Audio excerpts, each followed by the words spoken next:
రామానుజదయా పాత్రం జ్ఞాన వైరాగ్య భూషణం శ్రీమద్వేంకటనాథార్యం వందే వేదాంత దేశికం. జయ జయ శ్రీ సుదర్శన శ్రీమతే శ్రీ నిగమాంత మహాదేశికాయ నమః. వేదాంత దేశికుల యొక్క ఉపదేశములు వింటూ ఈరోజు మనకు ఒక చక్కని ఉపదేశం, ఉభయ వేదాంతం అని రెండు భాషలు కూడా, సంస్కృతము మరి ద్రావిడ భాష అనే తమిళ భాష, ఈ రెండు భాషలను కూడా మనం ఆదరించి నేర్చుకోవాలి అంటున్నారు వేదాంత దేశికులు. ముఖ్య కారణం ఏమిటి అంటే రెండు భాషలు కూడా దైవ భాషలు. సంస్కృతం నామ దైవీ వాక్ పూర్వాక్ యాత మహర్షిభిః అంటున్నారు దండి కవి. సంస్కృతం దైవ భాష, ఈ విషయాన్ని అందరూ ఒప్పుకుంటున్నారు. తమిళ భాష ఎలాంటి దైవ భాష? తమిళ భాష దానికి సమానమైన భాష సంస్కృతానికి అని వైష్ణవ సంప్రదాయంలో ఆచార్యులు అంటున్నారు. మనకు తిరువాయిమొഴി అనే నమ్మాళ్వారు ఒక ప్రబంధాన్ని మనము ద్రావిడ వేదం, నమామిహం ద్రావిడ వేద సాగరం, తమిళ వేదాంతముగా మనం స్వీకరిస్తున్నాం. కావున మన సంప్రదాయంలో రెండు వేదాంతములు, అది సంస్కృత వేదాంతం, ద్రవిడ వేదాంతం, రెండిట్లో కూడా నిష్ణాతులుగా ఉండేవాళ్ళని మన పెద్దవాళ్ళు, మన పూర్వులు శ్రీమత్ ఉభయ వేదాంతి అనే విషయాన్ని శ్రీ ఊవే అని రాయడం జరుగుతుంది. రెండు వేదాంతములు కూడా ఒకే సారం, లక్ష్యం ఒకటే. కావున రెండు కలిసి ఒకే వేదాంతం అనవచ్చు మనం. గ్రంథ చతుష్టయములో మొదటి రెండు శ్రీభాష్యం, గీతాభాష్యం సంస్కృత భాషలో, మిగతా రెండు భగవద్ విషయం, రహస్యత్రేసారం, మణిప్రవాళం. దాంట్లో భగవద్ విషయం అనేది మణిప్రవాళం, మూలమేమో తిరువాయిమొഴി ద్రవిడ భాషలో ఉన్నది, తమిళ భాషలో ఉన్నది. 1000 శ్లోకాలు, 1000 పాసురాములు. తిరువాయిమొഴి గ్రంథానికి, ప్రబంధానికి మరి ఉపనిషత్ మరి గీత, భగవద్గీత, దీనికి సమమైన అంతస్తు, సమమైన గౌరవాన్ని ఇచ్చి ద్రవిడ భాషను కూడా మన పూర్వులు ఆదరించారు. అది మాత్రం కాదు, రెండు భాషలు కూడా మనం దైవంగానే చూస్తూ ఉంటాం. భగవంతుడే ఈ రెండు భాషలను కూడా పోషిస్తున్నాడు, రెండు రూపముగా కూడా ఉన్నాడు అని, వాడే ప్రవర్తకుడు అని మన పూర్వులు ఒక నమ్మకం. పరకాల సూర్య అనే తిరుమంగి ఆళ్వార్, కలియన్ ఇలా అంటున్నారండి. మన్ను మరెనాన్ గుమానానై పుల్లాని తెన్నన్ తమిళై వడముడియై అని స్పష్టముగా 4 వేద రూపంలో భగవంతుడు ఎలా నిలిచి ఉన్నాడో అలాగే రెండు భాషల్లో కూడా వాడే నిలిచి ఉన్నాడు అంటున్నారు. చెందమిడం బడగలియం తిగంధనావర్ తిజముగనై అనయవర్గల్ షమ్మమిక్క అందనర్ అంటే తమిళ భాష, సంస్కృత భాష మంచిగా దాన్ని అభ్యసించిన బ్రాహ్మణులు తిరువడుందూరు అనే దివ్య దేశంలో జీవిస్తున్నారు. కావున దివ్య దేశానికి గొప్పతనం అంటున్నారు. ఉభయ వేదాంత ప్రవర్తకులు ఆ దివ్య దేశం ఉండడం వల్ల దాని గొప్పతనమట. ఇలా ఎన్నో చోట్లలో తిరుమంగి ఆళ్వార్, కలియన్ రెండు భాషను కూడా కలిసి మంగళాసాధనం చేస్తున్నారు కలియన్. మరి అలాగే వేదాంత దిశ కూడా కలియునిరే కుడిగొండ కరుత్తురయోన్ వాడియే అని వేదాంత దిశలో వాడి తిరునామం. వారి శ్రీసూక్తుల్లో తమిళ భాష, ద్రవిడ భాష మరి సంస్కృతం కలిసి ఎన్నో పరిమళిస్తూ ఉంటాయి. ఎన్నో గ్రంథంలో ఏతత్ సామగాయన్నాస్తే అని సంస్కృత వేదం సామగానం జరుగుతుంది అంటుంది. పాబళరం తమిళ్ పల్లాండ్ విషయుడన్ పాడుభూమి అని వేదాంత దిశలో పరమపదంలో కూడా తమిళ్ భాష ఉంటుంది, పల్లాండు ఉంటుంది అంటున్నారు. ఆ ఒక సంగీతం ఉంటుందట, పల్లాండు సంగీతం.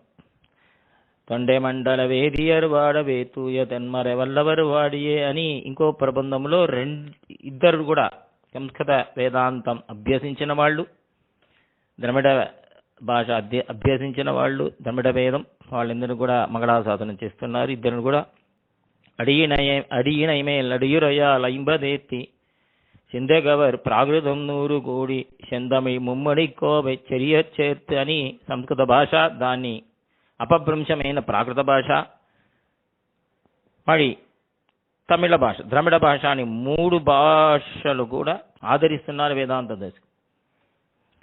దీనికి పైగా ఇంకా యజుశాఖాధ్యాయి మనం అంటాం కదా సాధారణంగా, రుక్శాఖాధ్యాయి యజుశాఖాధ్యాయి అని సాధారణంగా మనం అభివాదనం చేస్తూ ఉంటాం కదా, ఇంట్రొడక్షన్. అలాగే తనకు ఒక ఇంట్రొడక్షన్, తన గురించి చందమికి తమిళ వారయోన్ అని గొప్పగా అంటున్నారు వేదాంత దేశికులు. అంటే ద్రమిడ శాఖాధ్యాయి అని.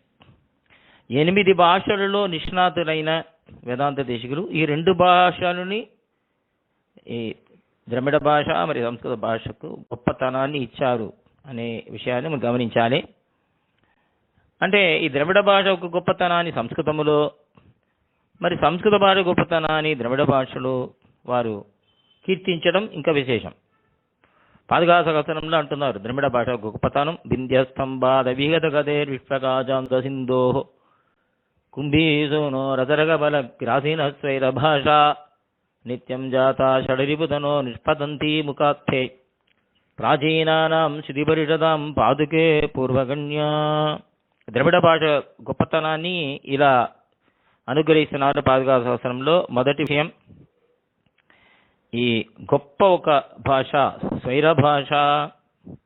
రెండవ విషయం, చాలా ప్రాచీనమైన భాష, అతి ప్రాచీనమైన భాష అట, ప్రాచీనానాం. మూడవ విషయం, నిత్యం జాత, వేదం ఎలా నిత్యముగా ఉన్నదో అలాగే వేద సామాన్యమైన ద్రమిడ భాష. నాలుగో, కుంభీ సోనోహో, మహామహిమ, గొప్ప మహిమ కల అగస్త్య మహర్షి యొక్క సంబంధం ఈ భాషకు ఉన్నదట. ఐదో విషయం, తేముఖాత్, అంటే దైవీకమైన భాష. ఆరో విషయం, పూర్వగణ్య, అంటే మన ఉత్సవాలలో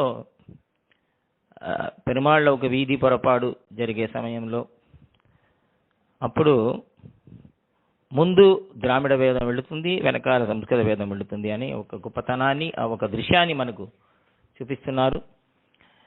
ఇలాగే దయాశతకంలో కూడా కృతిన కమలావాస కరుణ్యై కాంతినోభదే దత్తే సుక్తి రూపేణి త్రివేది సర్వయోగ్యతాం అని సంస్కృత వేదమును మన ఆళ్వార్లందరూ కూడా ద్రమిడ భాషలో మనకు అందించారు అంటున్నారు.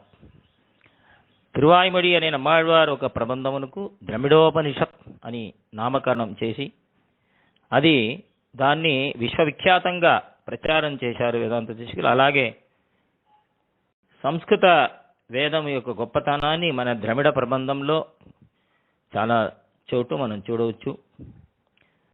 ఎన్నో తమిళ పాసములలో ద్రావిడ వేదము మరి సంస్కృత వేదాన్ని కీర్తిస్తున్నారు వేదాంత దేశికులు.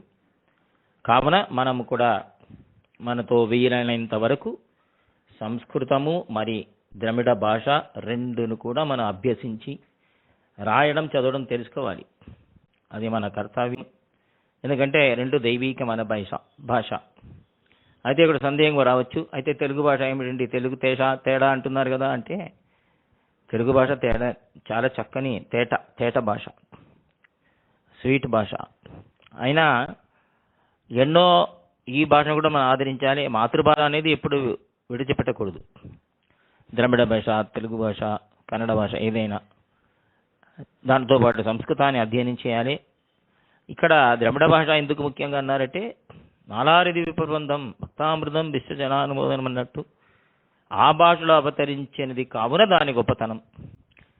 ఇంకో విషయం, గొప్ప విషయం ఏమిటంటే, ఈరోజు ఈ కాలంలో కూడా ఎన్నో ప్రౌఢమైన శ్రీ వైష్ణవ గ్రంథములకు వ్యాఖ్యానం తెలుగు భాషని ఆ రోజు నుంచి రాయడం జరిగింది. ఈరోజు కూడా కొన్ని విశేషమైన చాలా రేర్ బుక్స్ కూడా తెలుగు భాషను మనకు అందిస్తున్నారు మన పూర్వులు. కావున తెలుగు భాష గొప్పతనం తెలుగు ఉంటుంది, దానికి ఏం తక్కువ లేదు ఎల్లప్పుడు కూడా. కావున మనం మన మాతృభాష, సంస్కృత భాష మరియు ద్రమిడ భాష వీటిని చక్కగా మన అభ్యసించి మన పిల్లలు కూడా నేర్పించి మనమందరం కూడా ఆచార్యుల కృపకు పాత్రవ్వాలి, వేదాంతేశ్వరి కృపని పొందాలని ప్రార్థిస్తూ శ్రీమతే శ్రీ నిగమాంతమాదేశికాయ నమః. కవితార్కిక సింహాయ కళ్యాణ గుణశాలినే శ్రీమతే వెంకటేశాయ వేదాంత గురవే నమః.